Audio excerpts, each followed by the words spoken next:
Hi అండి. అందరికీ నమస్కారం. Welcome to my channel. ఈ వీడియోలో సగటు ప్రభుత్వ ఉద్యోగి యొక్క తీవ్ర ఆవేదన తప్పక చూడాల్సిన వైరల్ వీడియో అండి. వివరాలైతే వీడియోలో తెలుసుకుందాము. వీడియో ఎక్కడే కానీ స్కిప్ చేయకుండా ఎండ్ వరకు చూసేయండి. అప్పుడే ఇన్ఫర్మేషన్ పూర్తిగా అర్థమవుతుంది. అలాగే ఈ వీడియో చూస్తున్న ప్రతి ఒక్కరు వీడియోకి లైక్ చేయండి ఫ్రెండ్స్. ఈ వీడియోని తోటి ఉద్యోగ పెంచిన మిత్రులతో అయితే షేర్ చేయండి.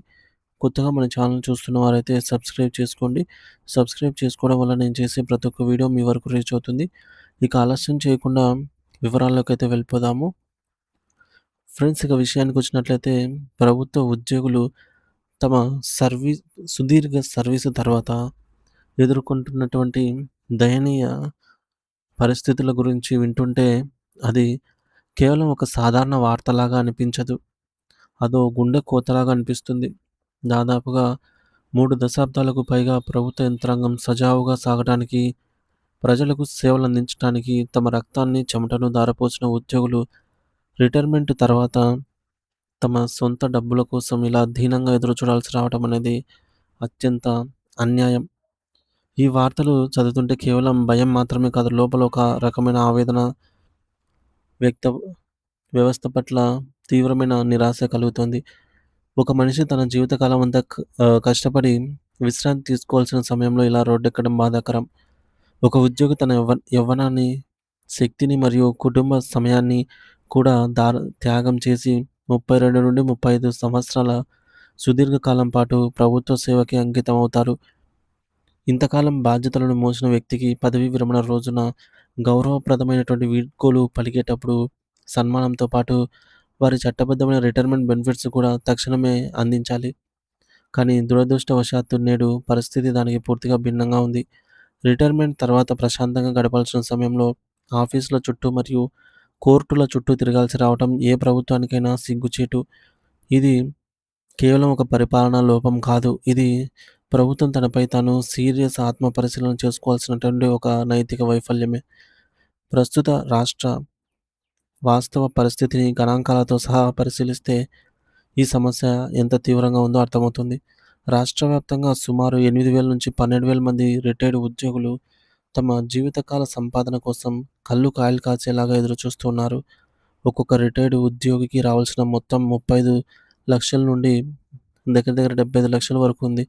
మొత్తం లెక్క కడితే ప్రభుత్వం చెల్లించాల్సిన బాకీ సుమారు 5,000 కోట్ల రూపాయల పైగానే పేరుకుపోయింది. ఈ 5,000 కోట్లనేవి కేవలం అంకెలు మాత్రమే కాదు. ఇవి వేల కుటుంబాల ఆశలు, అనారోగ్యంతో ఉన్న వృద్ధుల చికిత్సలు, పిల్లల పెళ్ళిళ్ళు మరియు ఇళ్ల నిర్మాణాలకు సంబంధించి అత్యవసర నిధులు.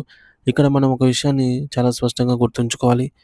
ప్రభుత్వం ఇచ్చేటటువంటి ఈ యొక్క నిధులు ఏవి కూడా వారి దయతో లేదా ఉచితంగా ఇస్తున్న సహాయం అయితే కాదు. ఇవి ఉద్యోగికి తన సర్వీస్ కాలంలో ప్రతి నెల తన జీతం నుంచి పొదుపు చేసుకుంటున్నటువంటి జీపీఎఫ్, అలాగే జీఐఎస్ మరియు ఇతర నిధులు. అంటే ఇది ఉద్యోగి డబ్బు. మరి ప్రభుత్వం దగ్గర భద్రంగా ఉంచబడినటువంటి తన ఆస్తి. చట్ట ప్రకారం ఒక ఉద్యోగి రిటైర్ అయిన రోజే ఈ బకాయిలన్నీ క్లియర్ చేయాలి. ఒకవేళ ప్రభుత్వం వీటిని సకాలంలో చెల్లించకపోతే అది ఉద్యోగికి ప్రభుత్వం ఇవ్వాల్సినటువంటి బాకీగా పరిగణించబడుతుంది. రెవెన్యూ రికవరీ ఆర్ఆర్ యాక్ట్ చట్టం ప్రకారంగా ఈ మొత్తాన్ని వడ్డీతో సహా చెల్లించాల్సిన బాధ్యత ప్రభుత్వంపైనే ఉంది. ఈ నిధులను వేరే అవసరాలకు మళ్లించడం అనేది నైతికంగా మరియు చట్టపరంగా నేరం. మన ముందు ఇప్పుడు కొన్ని ప్రశ్నలు సమాధానాల కోసం వేచి ఉన్నాయి.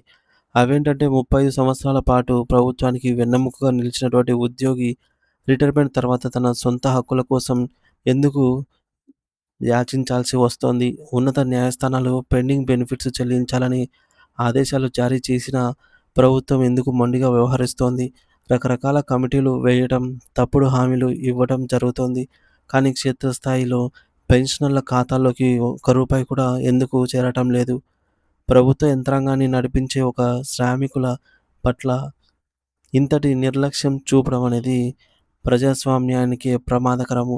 అందుకే కేవలం పదవీ విరమణ పొందిన వారి సమస్యలను మాత్రమే అవి అని ప్రస్తుతం విధుల్లో ఉన్నటువంటి ఉద్యోగులు భావిస్తే అది ఒక పెద్ద చారిత్రాత్మక పోరాటమే అవుతుంది. ఈరోజు రిటైర్ అయిన వారికి జరుగుతున్నటువంటి ఈ యొక్క అన్యాయం రేపు సర్వీస్‌లో ఉన్న ప్రతి ఒక్కరికి ఎదురయ్యే భవిష్యత్తు అని మర్చిపోవద్దు. కాబట్టి ఈ ప్రశ్న ప్రతి ఉద్యోగికి తనను తాను గుండెలపై చేయి వేసుకొని అడగాల్సిన నా 3 దశాబ్దాల సేవల తర్వాత నాకు గౌరవప్రదమైన రిటైర్మెంట్ లభిస్తుందా? నా కష్టార్జితం నా చేతికి వస్తుందా అని. మన భవిష్యత్తు భద్రతగా ఉండాలంటే ఈరోజు ఇతరులకు జరుగుతున్న అన్యాయం పైన గొంతెత్తడం తప్పనిసరి.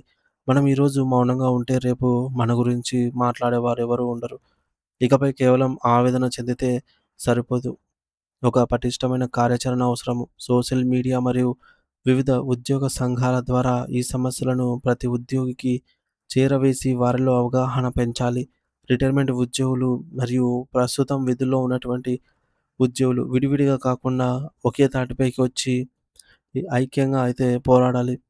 మనం విడిపోతే ఓడిపోతాం, కలిస్తే గెలుస్తాం అనే నినాదంతో ఒకే వేదికపై నిలబడాలి. ఉద్యోగ సంఘాల నాయకులు రాజకీయ ప్రయోజనాల కోసం కాకుండా ఉద్యోగుల హక్కుల కోసం రాజీ లేని పోరాటాలు చేయాలి. మన ఐక్యతతే ప్రభుత్వం మెడలు వంచితే మన ఐక్యతే ప్రభుత్వం మెడలు వంచే ఏకైక మార్గం అనైతే తెలుస్తోంది. మరి ప్రభుత్వం నుండి మనకు కేవలం నోటి మాటలు లేదా ఖాళీ హామీలు వద్దు. మనకొక స్పష్టమైన టైమ్ బౌండ్ రిటర్న్ కమిట్మెంట్ కావాలి. అంటే ప్రతి నెల ఎంతమందికి చెల్లిస్తారు? ఏ ప్రాతిపదికన ఈ నిధులను విడుదల చేస్తారు అనే అంశాలపై లిఖితపూర్వకమైనటువంటి షెడ్యూల్‌ను ప్రభుత్వం ప్రకటించాలి. ఈ మేరకు మాటల గారడీతో కాలాన్ని ఆహ్, వెళ్ళబుచ్చడం ఇక సాధ్యం కాదు. అవసరమైతే ఈ పోరాటాన్ని న్యాయస్థానాల ప్రత్యక్ష పర్యవేక్షణలోకి తీసుకో తీసుకెళ్లాలని చెప్పేసి కోర్టు అయితే ఆదేశాల ప్రకారం పెండింగ్ బెనిఫిట్స్ చెల్లింపులు జరిగేలాగా అయితే ఒత్తిడి తీసుకురావాలి. అలాగే మన పోరాటం శాంతియుతంగా ఉండాలి కానీ నిరంతరాయంగా సాగాలి. ఉద్యోగ సమస్యలను ప్రభుత్వం ఏమాత్రము నిర్లక్ష్యం చేయని విధంగా అయితే మనము సంఘటితంగా ముందుకు వెళ్ళాలి. మరి ప్రతి ఉద్యోగి కూడా గుర్తుంచుకోవాల్సినటువంటి విషయాలు ఏమిటంటే రిటైర్మెంట్ అనేది ఒక శిక్ష కాదు. అది మన గౌరవప్రదమైన హక్కు. ఐక్యత మన బలం. సంఘటితమే మన భవిష్యత్తుకు ఏకైక రక్షణ. మనం ఐక్యంగా హక్కులను కాలరాస్తారు. సో, మనం ఐక్యంగా లేకపోతే రాజకీయ నాయకులు తమ ఆటలను కొనసాగిస్తూ మన హక్కులను కాలరాస్తారు. మన శక్తి మన యూనిటీలోనే ఉంది. దానిని కాపాడుకుందాం. మన హక్కులను సాధించుకుందాం.